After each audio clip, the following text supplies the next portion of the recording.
ഞാനൊരു അമിത മദ്യപാന രോഗിയാണ്. ദൈവത്തിന്റെ കരുണയാലും എ എന്ന അത്ഭുത കൂട്ടായ്മയുടെ സഹായത്താലും ഇന്ന് ദിവസം മദ്യപിച്ചിട്ടില്ല. എൻ്റെ പേര് ഷിബു. എല്ലാവർക്കും ഹായ്. കഴിഞ്ഞ 1-2 ആഴ്ചകൾക്ക് മുമ്പ് നമ്മൾ ഈ പറയുന്ന 4-ാം പടിയെക്കുറിച്ച് ചിന്തിച്ചതാണ്. അപ്പോൾ അന്ന് പറഞ്ഞ കുറേ കാര്യങ്ങൾ ഒരു 10 മിനിറ്റിനുള്ളിൽ നമുക്കൊരു ഒരു എന്തൊക്കെയാണ് ഞാൻ പറഞ്ഞത് എന്നുള്ള ഒരു കാര്യങ്ങൾ ഓർമ്മപ്പെടുത്തിക്കൊണ്ട് നമുക്ക് മുന്നോട്ട് പോകാവുന്നതാണ്. അപ്പോൾ എന്താണ് റിസെൻമെൻറ്റ്?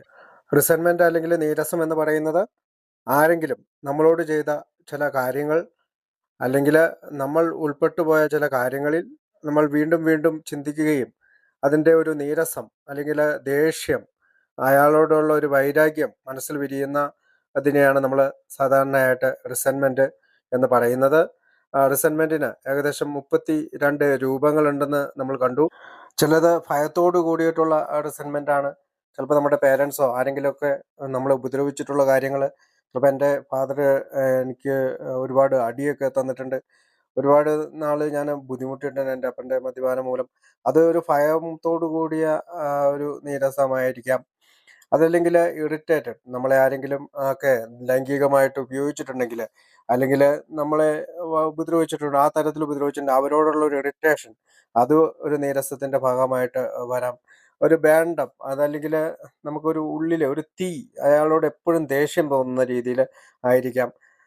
പിന്നെ നമുക്കറിയാം ഫ്രസ്ട്രേറ്റഡ് എന്നോ ബോർഡെന്നോ ലോൺലിന്നോ റെസ്റ്റ്ലെസ് എന്നോ, അല്ലെങ്കിൽ നമുക്കറിയാം നമ്മൾ പഠിച്ചിട്ടുണ്ട് നമ്മൾ അസ്വസ്ഥരാകുന്ന പോലെ റിസെൻമെൻറ്റ് വരിക, ശുണ്ഠി പിടിക്കുക, ശുണ്ഠി പിടിക്കുന്ന പോവുക, ഗ്രമ്പി, ഭയങ്കര ദേഷ്യം തോന്നുക, അങ്ങനെ ജഡ്ജ്മെൻറ്റൽ, അങ്ങനെ ഒരുപാട് ഒരുപാട് ഫേവറിൽ ഇത് പറയുന്നുണ്ട്.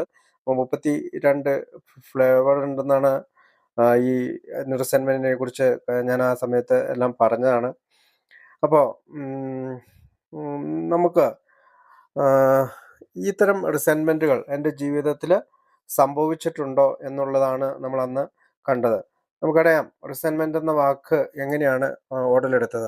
യഥാർത്ഥത്തിൽ റിസെൻമെൻ്റ് അല്ലെങ്കിൽ നീരസം എന്ന് പറയുന്നത് നമ്മൾ പഴയ കാര്യങ്ങൾ വീണ്ടും ഓർത്തെടുക്കുകയും വീണ്ടും നമ്മളത് നമ്മുടെ മൈൻഡിൽ കൊണ്ടുവരികയും വീണ്ടും അതിനെ ഓർത്ത് വേവലാതിപ്പെടുകയും അവരോടുള്ള ഒരു ദേഷ്യം ത്തെ ഊട്ടി ഉറപ്പിക്കുകയും അല്ലെങ്കിൽ കൂടുതൽ കൂടുതൽ അവരോടുള്ള നീരസത്തെ ഒരു പുകച്ചിൽ പോലെ നമുക്കുള്ളിൽ തോന്നുന്ന ഒരു കാര്യമാണ്.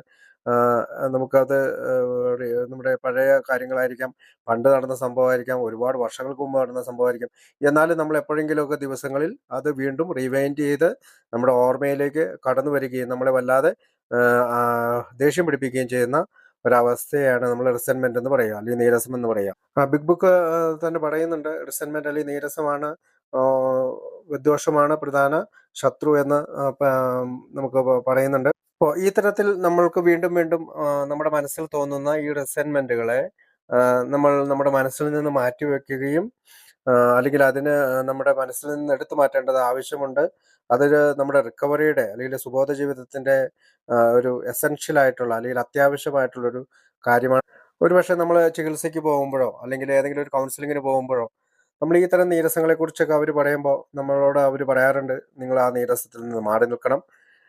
അപ്പോൾ അത് നമ്മൾക്ക് ചിലപ്പോൾ അത് ഇഷ്ടമായിട്ട് വരില്ല. കാരണം ഇപ്പോൾ എയിൽ വന്ന ഒരാൾക്ക് പെട്ടെന്ന് തന്നെ ഇത്തരം ഒരു മനോഭാവത്തിലേക്ക് എത്തിച്ചേരാൻ സാധിക്കില്ല. പക്ഷേ അതൊരു അത്യാവശ്യകരമായ കാര്യമാണ്. എയിലെ 12 പടികളിലൂടെ ജീവിത രീതി അല്ലെങ്കിൽ ചികിത്സാ രീതി എടുക്കുന്ന ഒരാൾക്ക് ആദ്യത്തെ 1, 2, 3 പടികളിൽ കഴിഞ്ഞതിന് ശേഷം മൂന്നാമത്തെ പടിയിൽ നമ്മൾ പുനർജനിക്കപ്പെട്ടു എന്ന് പറയുന്നതിന് ശേഷമാണ് 4ാമത്തെ പടിയായിട്ടുള്ള ഈ മോറൽ ഇൻവെൻട്രി എടുക്കുമ്പോൾ ഈ റിസെൻമെന്റ് നമ്മൾ ചെയ്യുന്നത്. അപ്പോൾ വീണ്ടും വീണ്ടും ഒരു കാസറ്റ് പോലെ നമുക്ക് ഈ റിവൈൻഡ് ചെയ്തെടുത്ത് പഴയ കാര്യങ്ങൾ ഓർത്തെടുക്കുന്നത് നമ്മളിൽ നിന്ന് മാറ്റി വെക്കുമ്പോഴാണ് നമുക്ക് ഈ നീരസത്തിൽ നിന്ന് മാറാൻ പറ്റുള്ളൂ. കാരണം അത് അത് നമ്മളെ ഈ ദേഷ്യത്തിൽ നിന്നും മറ്റുള്ളവരോടുള്ള വൈരാഗ്യത്തിൽ നിന്നും നമ്മളെ രക്ഷപ്പെടുത്തും. അതുകൊണ്ടാണ് നമ്മൾ റിക്കവറിയിൽ വരുന്ന ഒരാളോട് സ്റ്റെപ്പ് 4 ആദ്യമായിട്ട് തന്നെ റിസെൻമെന്റ് ഇൻവെൻട്രി എടുക്കണമെന്ന് പറയാനുള്ള ഒരു കാരണം.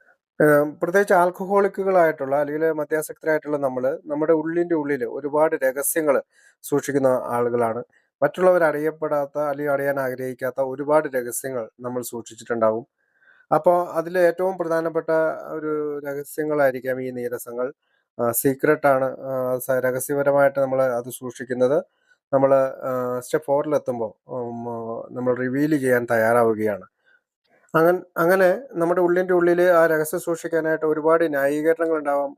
കാരണം അയാൾ എന്നോട് അങ്ങനെ ചെയ്തതുകൊണ്ടാണ് ഞാൻ ഇങ്ങനെ ചെയ്തതെന്നൊക്കെ പറഞ്ഞ് ഒരുപാട് ന്യായീകരണങ്ങളുണ്ടാവാം. പക്ഷേ നമ്മൾ ഒരു ഫ്രീ മൈൻഡഡ് ആയിട്ടുള്ള ഒരു ആറ്റിറ്റ്യൂഡിലേക്ക്, ഒരു മനോഭാവത്തിലേക്ക് വന്നതിന് ശേഷമാണ് സ്റ്റെപ്പ് 4 ചെയ്യാൻ തയ്യാറാകുന്നത്. കാരണം നമുക്കറിയാം എൻ്റെ ഇച്ഛയും ജീവിതവും ഞാൻ മനസ്സിലാക്കുന്ന ദൈവത്തിൻ്റെ പക്കലേക്ക് തിരിച്ചുവിടുവാൻ തീരുമാനിച്ചു, അല്ലെങ്കിൽ ടേൺ ചെയ്യാൻ തീരുമാനിച്ചതിന് ശേഷമാണ് നമ്മൾ ഈ 4-ാം പടിയിലേക്ക് എത്തിച്ചേരുന്നത്.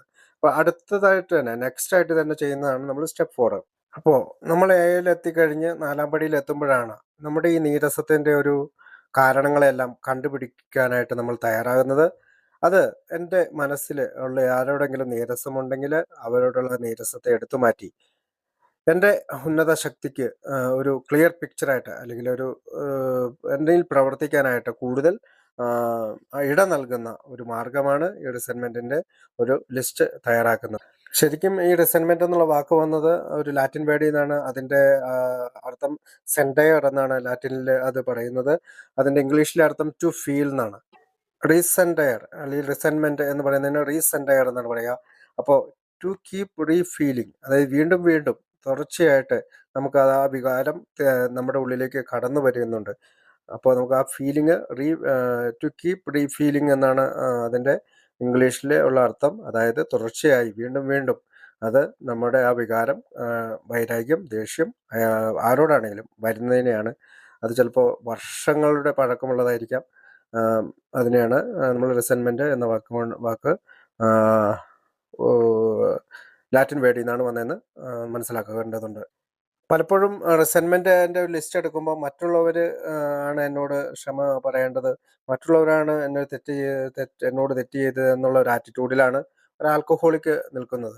അപ്പോൾ എയിലെത്തുന്ന ഒരാൾക്ക് നമുക്കറിയാം മറ്റൊരാളുടെ മേലോ, അല്ലെങ്കിൽ പ്ലേസ്, പീപ്പിൾ, തിങ്സ്, അല്ലെങ്കിൽ മറ്റൊരാളുടെ മേലോ, സാഹചര്യങ്ങളുടെ മേലോ, സ്ഥലങ്ങളുടെ മേലോ നമ്മൾക്ക് യാതൊരുവിധ നിയന്ത്രണവുമില്ല എന്ന് നമ്മൾ മനസ്സിലാക്കുന്നു.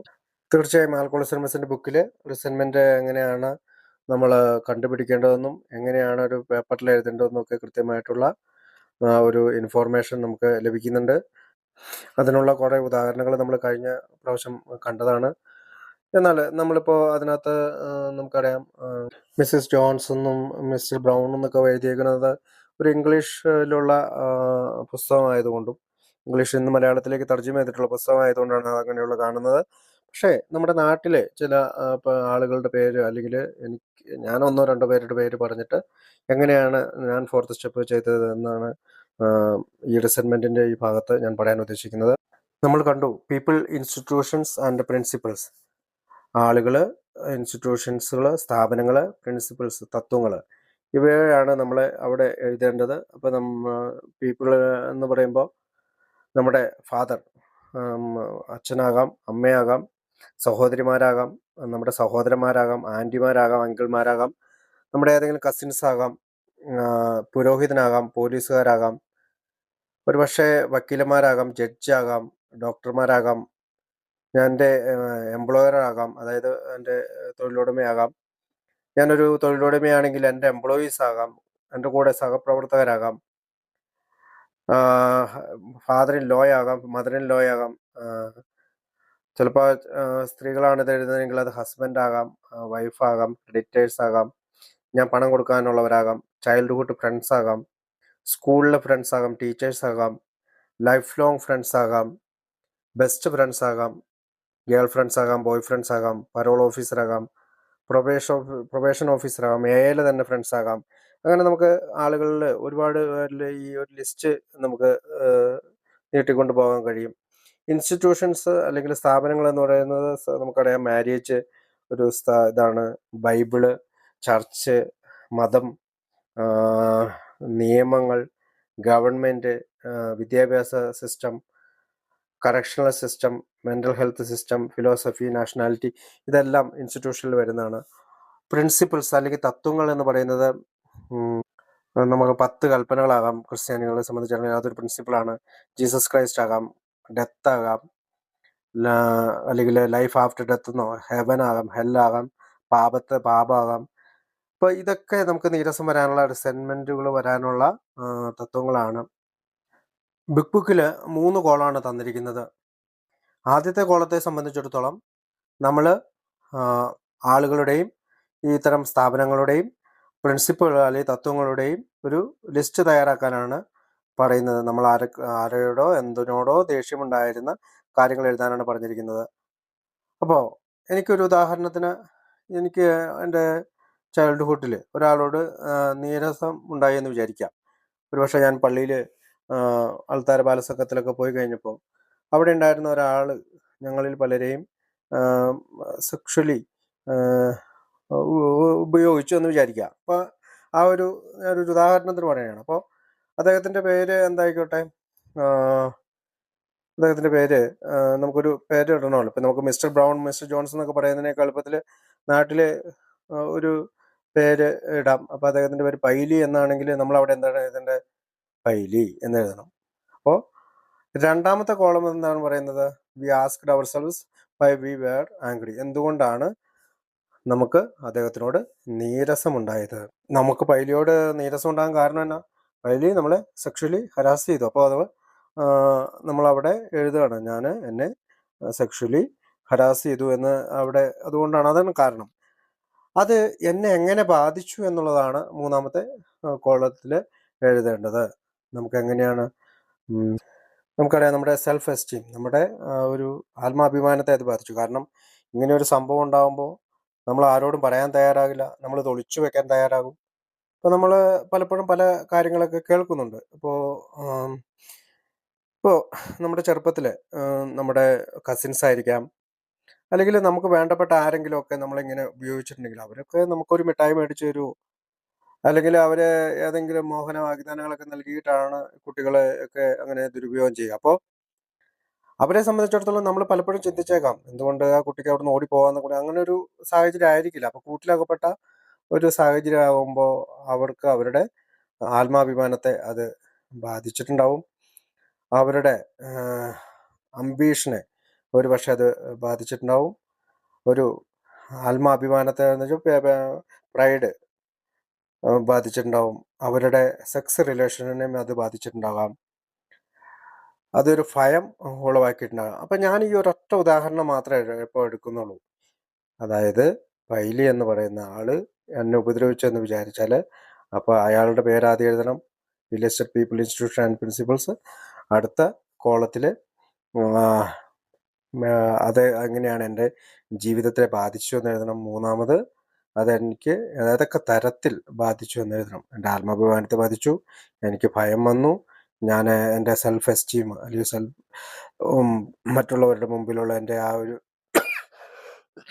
സെൽഫ് എസ്റ്റീമിനെ ബാധിച്ചു, സെക്സ് റിലേഷനെ അത് ഒരു പക്ഷേ ബാധിച്ചിട്ടുണ്ടോ. കാരണം ഇതൊക്കെ നമുക്ക് ഭാവിയിൽ മറ്റുള്ളവരെ ഉപദ്രവിക്കാനായിട്ട് ഇടവരുത്തുന്ന ഒരു സാഹചര്യമാണ്.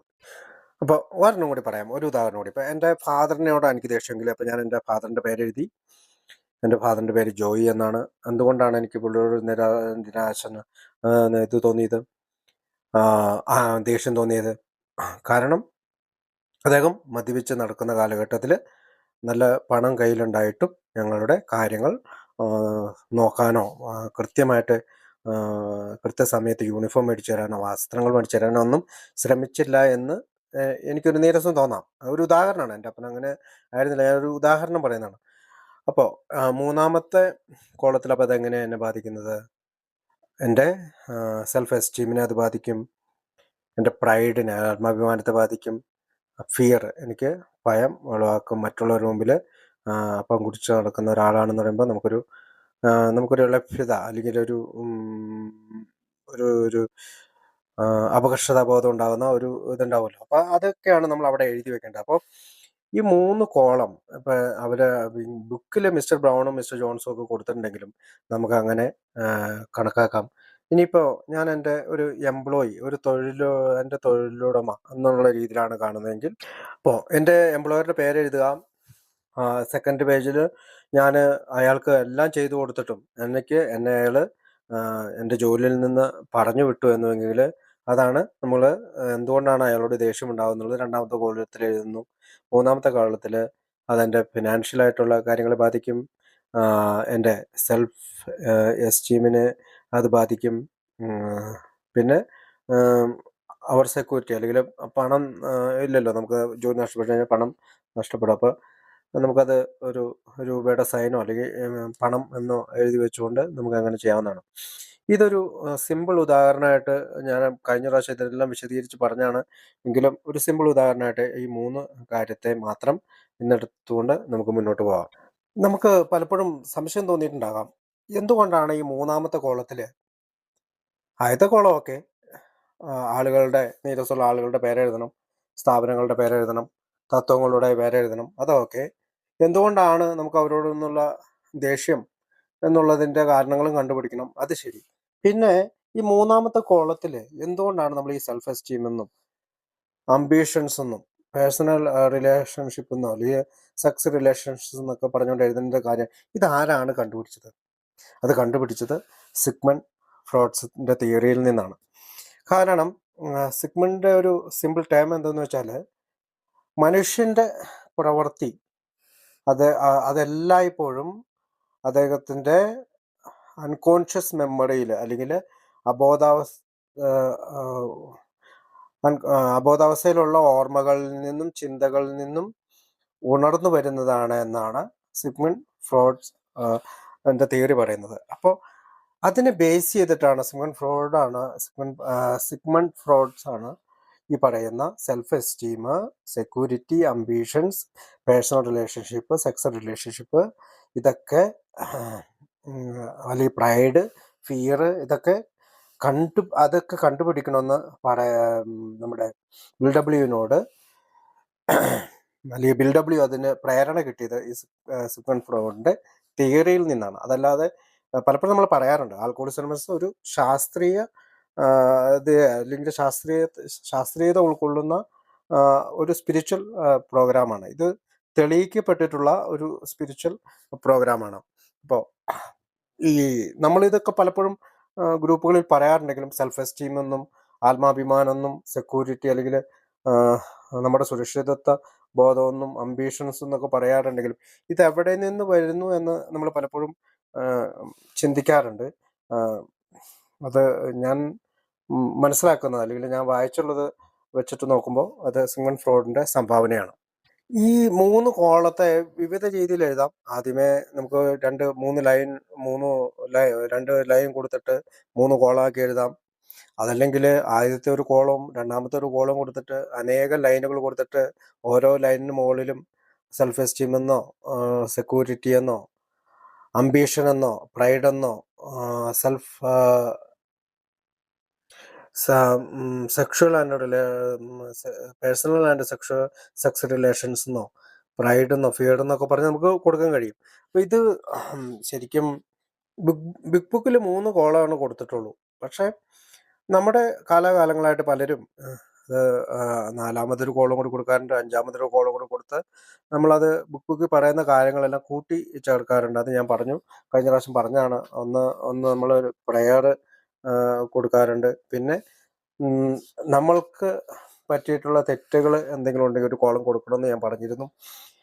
ഇതൊരു പക്ഷേ നമുക്ക് വേണമെങ്കിൽ അവോയ്ഡ് ചെയ്യാവുന്നതാണ്. നമ്മളെ നിരാശയിലേക്ക് എത്തിക്കുന്ന ഒരു കാര്യമാണ് എങ്കിൽ നമുക്ക് ഈ നാലാമത്തെ അഞ്ചാമത്തെ കോളമൊക്കെ നമുക്ക് ഒഴിവാക്കാം. നമുക്ക് 1, 2, 3 കോളങ്ങളിൽ ഒതുങ്ങി നിന്നുകൊണ്ട് തന്നെ നമുക്കിത് വ്യക്തമായിട്ട് എഴുതി ചെയ്യാവുന്നതാണ്. അത് സ്പോൺസർമാരുടെ ആറ്റിറ്റ്യൂഡ് അല്ലെങ്കിൽ മനോഭാവം അനുസരിച്ചിട്ടാണ് അവർ ചെയ്യുന്നതല്ല. പലപ്പോഴും പല മീറ്റിങ്ങിലും പറഞ്ഞു കേൾക്കാറുണ്ട്, നമ്മളിങ്ങനെ ബുക്കിൽ കാണുന്ന അതേ രീതിയിൽ തന്നെ അങ്ങ് ചെയ്താൽ പോരെ, തീർച്ചയായും ചെയ്താൽ മതി. പക്ഷേ ഇന്ന് നമുക്ക് ഒരുപാട് ആൽക്കഹോളിസം മെമ്പേഴ്സ് ഉണ്ട്. അന്നത്തെ കാലത്തെ പോലെയല്ല. അന്ന് 1939 ഈ പുസ്തകം എഴുതുന്ന ഒരു കാലഘട്ടമല്ല ഇന്ന്. നമ്മൾ 2023 ഇരുന്നാണ് ഈ കാര്യങ്ങൾ ചെയ്യുന്നത്. അതുകൊണ്ട് തന്നെ ഒരുപാട് സോഴ്സ് നമുക്കുണ്ട്. തീർച്ചയായും ഓരോരുത്തരും അവരവരുടെ സ്പോൺസർമാർ പറയുന്ന രീതിയിൽ എഴുതി കഴിഞ്ഞ് നമുക്കത് ഇനിയിപ്പോൾ ചിലർ പറയാറുണ്ട് ടോട്ടല് നമ്പർ എഴുതിയാൽ മതി എന്ന് പറയാറുണ്ട്. ഇപ്പോൾ ഒരാൾക്ക് 6 ഇപ്പം നമ്മളിപ്പോൾ ഞാൻ എൻ്റെ ഫാദറിൻ്റെയും ഒരു പൈലിയുടെ കാര്യം പറഞ്ഞു, പിന്നെ എംപ്ലോയറുടെ. അപ്പോൾ എനിക്ക് എത്രയുണ്ട് ടോട്ടല്? 3 എണ്ണം ഉള്ളെങ്കിൽ ടോട്ടൽ 3. പിന്നെ അടുത്ത ഇത് ഞാൻ പല കാരണങ്ങൾ കണ്ടുപിടിച്ചിട്ടുണ്ടാവാം. അത് ചിലപ്പോൾ 19 എണ്ണം ഉണ്ടാവാം. അങ്ങനെയൊക്കെ നമുക്ക് എഴുതാമെന്ന് ആം, നമ്മുടെ സ്പോൺസേഴ്സ് പറയാറുണ്ട്. ഈ പട്ടിക 4-മതും 5-മതും ഒക്കെ ഒരു കോളം വരച്ച് ചെയ്യാനുള്ള ഒരു കാരണം, പേജ് നമ്പർ 65 ഞങ്ങൾ പട്ടികയിലേക്ക് വീണ്ടും തിരിഞ്ഞു നോക്കി. കാരണം ഭാവിയുടെ താക്കോൽ അതിലാണ്. അതിനെ പുതിയൊരു വീക്ഷണത്തിൽ കാണാൻ ഞങ്ങൾ തയ്യാറെടുത്തിരുന്നു. ലോകവും അതിലെ ജനങ്ങളും ഞങ്ങളെ നിയന്ത്രിക്കുന്നതായി ഞങ്ങൾ കണ്ടു തുടങ്ങി. അത്തരമൊരവസ്ഥയിൽ മറ്റുള്ളവരുടെ തിന്മകൾ യഥാർത്ഥമോ ഭാവനയോ ആകട്ടെ ഞങ്ങളെ നശിപ്പിക്കാൻ പോകുന്നവയാണ്. ഞങ്ങൾ എങ്ങനെ രക്ഷപ്പെടും? ഈ അമർഷത്തെ അതിജീവിക്കേണ്ട, പക്ഷെ എങ്ങനെ? മദ്യത്തിനുപരി അവയെ അകറ്റി നിർത്താൻ ഞങ്ങൾക്ക് കഴിയുന്നില്ല. ഇതായിരുന്നു ഞങ്ങളുടെ അവസ്ഥ. ഞങ്ങളോട് തെറ്റ് ചെയ്തവർ ആത്മീയമായി അതപ്പതിച്ചവരാകാമെന്ന് ഞങ്ങൾ മനസ്സിലാക്കി. അവരുടെ രോഗലക്ഷണങ്ങളും അവ ഞങ്ങളെ ശല്യം ചെയ്ത രീതിയും ഞങ്ങൾ ഇഷ്ടപ്പെട്ടില്ലെങ്കിലും അവരും ഞങ്ങളെപ്പോലെ രോഗികളായിരുന്നു. സസന്തോഷം ഞങ്ങൾക്ക് രോഗിയായ ഒരാളോട് കാട്ടുന്ന ദയയും ക്ഷമയും സഹിഷ്ണുതയും അവരോട് കാട്ടാൻ ഞങ്ങളെ സഹായിക്കാൻ ദൈവത്തോട് അപേക്ഷിച്ചു. ഒരാൾ ഞങ്ങളോട് എതിർക്കുമ്പോൾ ഞങ്ങൾ ഞങ്ങളോട് തന്നെ പറയുന്നു, ഇയാൾ ഒരു രോഗിയാണ്, ഞങ്ങൾ അയാളെ എങ്ങനെ സഹായിക്കും? ദൈവമേ, ക്രോധത്തിൽ നിന്ന് ഞങ്ങൾ രക്ഷിക്കൂ, അവിടുന്ന് അത് ചെയ്യും. അതാണ് നമ്മളിപ്പോൾ 4-മത്തെ പട്ടികയിൽ ഈ പ്രയർ ആയിട്ട് നമ്മൾ ചിന്തിക്കുന്നത്. കാരണം നമുക്ക് പറ്റിയ കുറേ തെറ്റുകളും അയാളോട് ക്ഷമിക്കുന്നു. അയാൾ നമ്മളോട് തെറ്റ് ചെയ്തിട്ടുണ്ടാകാം. നമ്മൾ ചിലപ്പോൾ സെക്ഷലി യൂസ് ചെയ്തിട്ടുണ്ടാകാം. നമ്മളോട് കുറേ പണം തട്ടിയെടുത്തിട്ടുണ്ടാകും. അപ്പോൾ അയാളോട് നമ്മൾ ക്ഷമിക്കാനായിട്ട് നമ്മൾ തയ്യാറാകുന്നതിനെ പറ്റിയാണ് ഈ 3-മത്തെ കോളത്തിൽ പറയുന്നത്. അടുത്തത് കോളത്തെ പറ്റി 3-മത്തെ കോളത്തെ പറ്റി ഒന്നും കൂടി പറയുന്നുണ്ട്. പകയും തർക്കങ്ങളും ഞങ്ങൾ ഒഴിവാക്കുന്നു. രോഗികളോട് നാം അങ്ങനെ ചെയ്തുകൂടാ. അങ്ങനെ ചെയ്താൽ സഹായിക്കാനുള്ള അവസരങ്ങൾ നാം നഷ്ടപ്പെടുത്തിയേക്കും. നാം എല്ലാവരെയും സഹായിക്കാൻ കഴിവില്ലാത്തവരായിരിക്കാം. എന്നാൽ എല്ലാവരെയും കാരുണ്യത്തോടും സഹിഷ്ണുതയോടും കാണാനെങ്കിലും ദൈവം നമ്മെ സഹായിക്കും. അപ്പോൾ ഈ പട്ടികയിലേക്ക് ഞാൻ തിരിഞ്ഞു എന്ന് പറയുന്നതിനെ ആയിരിക്കാം ഒരുപക്ഷെ 4-മത്തെ പട്ടികയായിട്ട് നമ്മുടെ പഴമക്കാർ ഒരുപക്ഷെ എടുത്തിട്ടുള്ളത്. പിന്നെ അടുത്ത പട്ടിക വീണ്ടും പറയുന്നുണ്ട്. പട്ടിക വീണ്ടും പരിഗണിക്കുമ്പോൾ അപ്പോൾ എത്രാമത്തെ പട്ടികയായി? 5-മത്തെ കോളായി. 5-മത്തെ കോളത്തിൽ എന്നാണ്? മറ്റുള്ളവർ ചെയ്ത തെറ്റുകൾ ഞങ്ങൾ മനസ്സിൽ നിന്ന് മാറ്റിക്കളയുകയും ഞങ്ങളുടെ തെറ്റുകളിലേക്ക് നോക്കുകയും ചെയ്യുന്നു. എവിടെയാണ് ഞങ്ങൾ സ്വാർത്ഥരും വഞ്ചകരും തൻകാര്യം നോക്കുന്നവരും ഭീരുക്കളുമായത്? ഞങ്ങളുടെ മാത്രം കുറ്റം കൊണ്ടല്ല, ഒരവസ്ഥ ഉണ്ടായെങ്കിൽ കൂടി അതിൽപ്പെട്ടയാളെ ഞങ്ങൾ പൂർണ്ണമായും ഒഴിവാക്കി. എവിടെയാണ് ഞങ്ങൾ കുറ്റക്കാരായത്? ആത്മപരിശോധന ഞങ്ങളുടേതായിരുന്നു, മറ്റൊരാളുടേതായിരുന്നില്ല. ഞങ്ങൾ ഞങ്ങളുടെ തെറ്റുകൾ കണ്ടെത്തി പട്ടികയാക്കി. ഞങ്ങൾ അവയെ ഞങ്ങളുടെ മുമ്പിൽ തുറന്നു വെച്ചു. സത്യസന്ധമായി ഞങ്ങളുടെ തെറ്റുകൾ സമ്മതിക്കുകയും അവ നേരെയാക്കാൻ മനസ്സുള്ളവരാകുകയും ചെയ്തു. അപ്പോൾ ഇവിടെ നമുക്ക് ചിലപ്പോൾ 4-മത്തെ കോളത്തിൽ ഞാൻ എഴുതുവാണെങ്കിൽ എൻ്റെ ഡാഡ്, അപ്പോൾ അദ്ദേഹം എന്നോട്, എൻ്റെ അപ്പച്ചൻ എന്നോട് അങ്ങനെ ചെയ്തു എന്നൊക്കെ പറയുമ്പോൾ നമ്മൾ അദ്ദേഹത്തിനോട് ക്ഷമിക്കാൻ തയ്യാറാണ്. അല്ലെങ്കിൽ പൈലി എന്ന് പറയുന്ന ഒരാളുടെ കാര്യം പറയാം. അപ്പോൾ അത് നമ്മൾ എന്താ ചെയ്യുക? അദ്ദേഹത്തിനോട് ക്ഷമിക്കാനായിട്ട് നമ്മൾ തയ്യാറാകുകയാണ്. അപ്പോൾ അവരും രോഗികളായിരുന്നു എന്ന ചിന്തയോടുകൂടി നമ്മൾ ഈ 4-മത്തെ കോളത്തിൽ അദ്ദേഹത്തിന് നമുക്ക് പറ്റിയ തെറ്റ് കണ്ടുപിടിക്കണമെന്ന് പറയുമ്പോൾ ശരിക്കും നമുക്ക് അതിന് തെറ്റ് പറ്റിയിട്ടില്ല എങ്കിൽ നമ്മളത് കൃത്യമായിട്ട് തന്നെ അത് referring to the list again, അതായത് പേജ് നമ്പർ 67 വീണ്ടും പരിശോധിക്കുമ്പോൾ എന്നുള്ളത് നമുക്ക് അറിയാം. നമുക്കൊന്നും ചെയ്യാൻ കഴിയില്ല. ഫാദർ മദ്യപിച്ചു എന്ന് നമ്മുടെ കാര്യങ്ങൾ നോക്കും. നമ്മളല്ല ശരിക്കും കുറ്റക്കാരെങ്കിൽ നമ്മളത് 2 രീതിയിൽ എഴുതാമെന്ന് ഇവിടെ പറയുന്നുണ്ട്. മൈ ഡാഡെന്നോ എന്നെ സെക്ഷലി ഹരാസ് ചെയ്ത ആളുടെ മുമ്പിൽ നമ്മൾ പെട്ടുപോയതാണ്. അപ്പോൾ നമുക്ക് അയാളോട് ക്ഷമിച്ചുകൊണ്ട് അവിടെ അയാളുടെ പേരും എഴുതി വെക്കാം എന്നുള്ള ഒരു കാഴ്ചപ്പാടാണ് ഇവിടെ സ്വീകരിക്കേണ്ടത്. അപ്പോൾ ഇതിനൊക്കെ നമ്മളെ സഹായിക്കുന്ന ഒരു സ്പോൺസർ ഉണ്ടാവും. അദ്ദേഹത്തോട് ചോദിച്ചിട്ടാണ് നമ്മളത് സാധാരണ രീതിയിൽ ചെയ്യാറുള്ളത്. ഇപ്പോൾ ഫാദറിൻ്റെ കാര്യത്തിൽ പറയുകയാണെങ്കിൽ ഞാൻ ചിലപ്പോൾ അയാളോട് നുണ പറഞ്ഞിട്ടുണ്ടാകാം, അദ്ദേഹത്തിന് പണം കട്ടെടുത്തിട്ടുണ്ടാകാം, അദ്ദേഹത്തെ പറ്റി മോശമായിട്ട് സംസാരിച്ചിട്ടുണ്ടാകാം, എൻ്റെ എല്ലാ തകർച്ചകൾക്കും കാരണം അദ്ദേഹമാണെന്ന് പറഞ്ഞിട്ടുണ്ടാകാം. ഒരുപക്ഷെ ഈ പൈലി എന്ന് പറഞ്ഞ ആൾ നമ്മുടെ സെക്ഷൽ നമ്മൾ യൂസ് ചെയ്തിട്ടുണ്ടെങ്കിൽ അയാളോട് നമ്മളൊരു വിക്റ്റിമാണ്. അപ്പോൾ ഞാനൊന്നും ചെയ്തിട്ടില്ല. അപ്പോൾ നമുക്ക് I did nothing, I was the victim എന്ന് എഴുതി വെക്കാം. അപ്പോൾ ഇതെല്ലാം നമ്മൾ ശരിയായ ഒരു ചിന്തയിലേക്ക് നയിച്ചുകൊണ്ട് ചെയ്യുവാണെങ്കിൽ നമുക്ക് കൂടുതൽ പ്രയോജനപ്രദമായിട്ട് 4th സ്റ്റെപ്പിൽ റിസെൻമെൻറ്റ് ചെയ്യാൻ കഴിയും. അപ്പോൾ ഒരു കോളം എഴുതുമ്പോൾ ഞാൻ ആദ്യം പറഞ്ഞ പോലെ ഒന്നും കൂടി റിപ്പീറ്റ് ചെയ്യുകയാണ്. എൻ്റെ ഫാദറിൻ്റെ പേരെഴുതി, സെക്കൻഡ് കോളത്തിൽ അദ്ദേഹം മദ്യപിച്ച് എൻ്റെ കാര്യങ്ങളൊന്നും നടത്തിയില്ല എന്നുള്ളതായിരുന്നു എനിക്ക് അദ്ദേഹത്തിനുള്ള ദേഷ്യം എഴുതി. അപ്പോൾ എന്നെ സെൽഫ് എസ്റ്റീമിനെയും എൻ്റെ സെക്യൂരിറ്റി അംബീഷനെയും പേഴ്സണൽ റിലേഷനെയും സെക്ഷൽ റിലേഷനെയും ഒക്കെ അത് ബാധിച്ചിട്ടുണ്ട്. അത് ഞാൻ എഴുതി. 1, 2, 3, 4, 5, 6, 7 കോളം എഴുതി. പിന്നെ അടുത്തത് എന്താണ് അദ്ദേഹത്തിനോട് അടുത്ത കോളത്തിൽ നമ്മുടെ ഇതിനകത്ത് പറയുന്നുണ്ട്, അദ്ദേഹത്തിൻ്റെ കുറ്റത്തിനേക്കാൾ നമ്മുടെ കുറ്റം എന്താണെന്ന് കണ്ടുപിടിക്കാൻ നോക്കി അമ്മേരെ നമ്മൾ ബ്ലെയിം ചെയ്തു എന്ന് മനസ്സിലായി. അദ്ദേഹത്തോട് പറ്റി ഗോസിപ്പ് പറഞ്ഞു എന്ന് മനസ്സിലായി. അപ്പോൾ അതൊക്കെ എഴുതാം. പിന്നെ നമ്മൾ ഡിസോണസ്റ്റ് ആയിരുന്നു, ദേഷ്യത്തിലായിരുന്നു, ഭയത്തിലായിരുന്നു, ഇങ്ങനെയൊക്കെ എഴുതാം. അപ്പോൾ ഇതിന് ശേഷമാണ് നമുക്ക്